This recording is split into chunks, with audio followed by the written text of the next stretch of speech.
கடற்படையின் மிகப்பெரிய போர்க்கப்பலான INS விக்ரமாதித்யாவில் பிரதமர் நரேந்திர மோடி பயணிக்க இருக்கிறார். ஜூன் 14ஆம் தேதி கோவா கடற்பகுதியில் இந்த பயணத்தை அவர் மேற்கொள்கிறார்.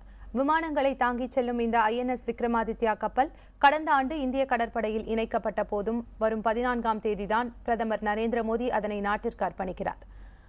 INS விக்ரமாதித்யா கப்பல் 284 மீட்டர் நீளமும் 60 மீட்டர் உயரமும் கொண்டது. இந்த நீள அகலம் ஏறத்தாழ 3 கால்பந்து மைதான பரப்பளவிற்கு சமமானது என்று தெரிவிக்கப்பட்டுள்ளது. இந்த கப்பலில் மொத்தம் 22 அடுக்குகள் உள்ளன. ஒவ்வொரு அடுக்கிலும் ஏராளமான அறைகள் கட்டப்பட்டுள்ளன. கிட்டத்தட்ட 1600 நபர்களை ஏற்றிக்கொள்ளும் திறன் கொண்ட இந்த கப்பல் மிதக்கும் நகரம் என்றும் அழைக்கப்படுகிறது.